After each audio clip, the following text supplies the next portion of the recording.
What's poppin', yo? Welcome back to another YouTube video, and today we're taking a look at another game review, and this game review is a game that we have played on the channel, but it's not uploaded yet.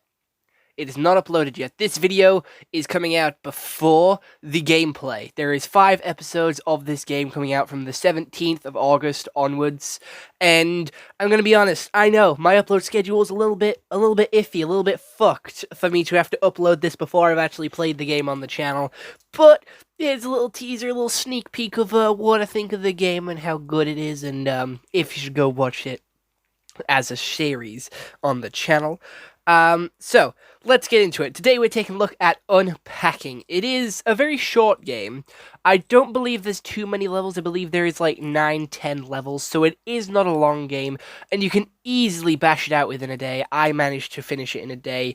It is a very simple game, and let's get into the description. So, Unpacking. Unpacking is a puzzle video game developed by Witchbeam and published by Humble Bundle for Microsoft Windows, Mac OS, iOS, Android, Linux, Nintendo Switch, Xbox One, PlayStation 4, and PlayStation 5. The game received positive reviews and won several awards, including 2 BAFTAs Game Awards and a DICE, which is absolutely fucking incredible. So let's actually take a deep dive into what this game is. So it's won awards, which is absolutely incredible, and it is very subtle with the story. However, there is a story going on. There is a story actually taking place and happening here. So basically how the story goes is you're a child, you get to decorate your room. Every child's dream. Excellent. You then grow up and start heading to college, start learning a little bit about yourself, start designing stuff, making dresses, and you get a boyfriend and you move in with him. You then break up with that boyfriend and move in with your next boyfriend several years later, and these 2 boyfriends are vastly different. One of them was a disgusting slob, which had his dishes, his plates, his pots everywhere, but he didn't allow you to move anything, so he just really wasn't a good partner. He seemed very toxic, very disgusting, very gross, and has a little bit of the mother fairy in him. However, moving on to the second boyfriend, which is obviously the 4th level of the game, he was way too chill. He was like, just be like, yeah, just put your stuff anywhere, throw it anywhere, just pass it around, do whatever you want with it.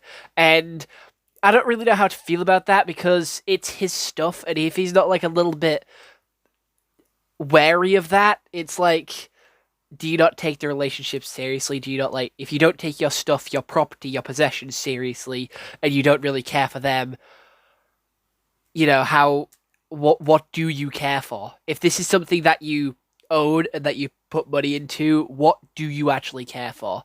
He also seemed really rich and like a little bit of a I can replace it if I want. It's fine. If you break it, it's okay. So it also was the other end of the scale where they were too chill, too relaxed, and honestly just went with the flow and wasn't decisive and didn't really give a shit. They were just like, okay, let's go. All right, let's do this, let's do that. And never really giving their opinion on anything. And then we have the next level where obviously we broke up with them and we moved back in with our parents into our childhood home, which was a little different, but we also seemed to move away from creating dresses and start creating books for children, because we then managed to get our place of our own, where we had a little bit of an office space, where we had some really nice designs, pictures for some children's books, and then we get a girlfriend because they move in with us. And that's positive vibes. That is positive vibes all around. The girlfriend's really chill. However, what I didn't like is what we got to place the girlfriend's stuff. I didn't like that. I didn't like the fact that we had full control over placing her stuff, because it kind of felt like the other boyfriend, where it was like, well, we can move our stuff, but I'm going to decide where your stuff goes. And it didn't really feel like she had an input, and I wasn't a huge fan of that, but we then moved into an even bigger house, and we had a child. So we adopted a child, which is absolutely fucking incredible.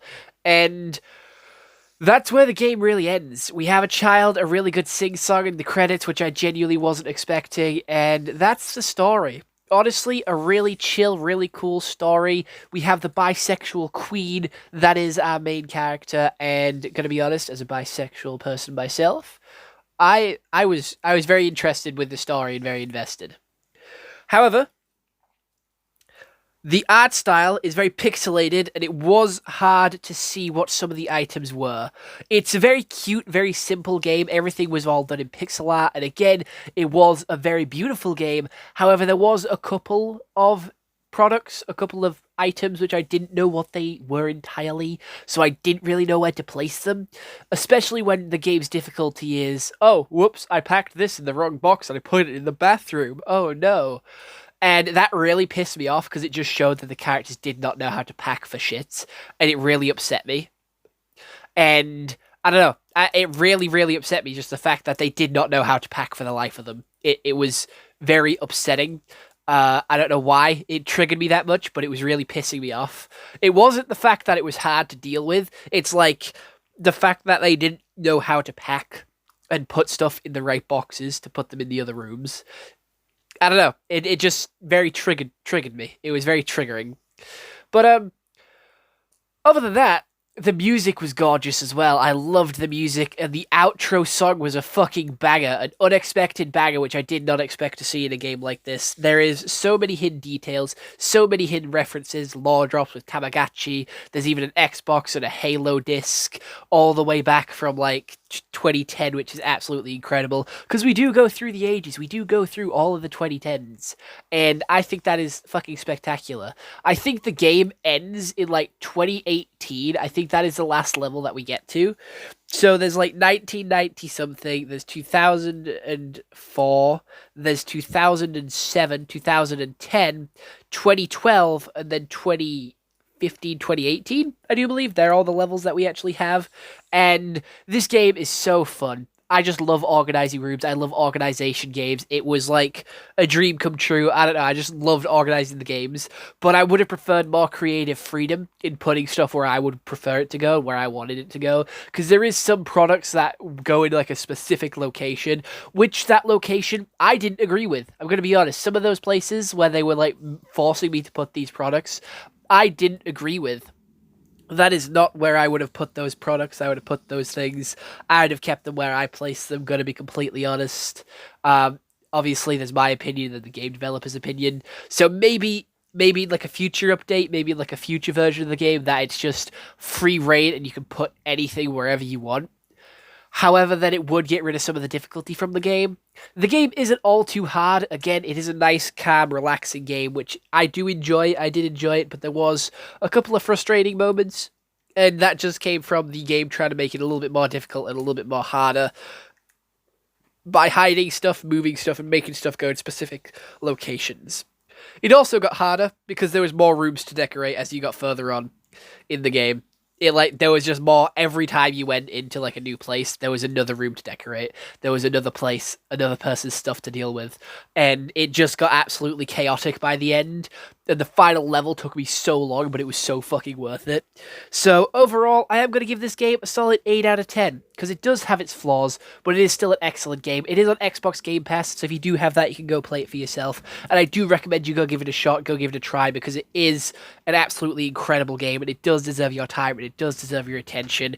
And if you're still interested in the next couple of weeks, you can go check out the actual gameplay that I'm going to do on the channel for this game. So other than that, I hope you all enjoyed. I'll see you all next one. I hope you all have an excellent day, and goodbye. Stay home and stay safe.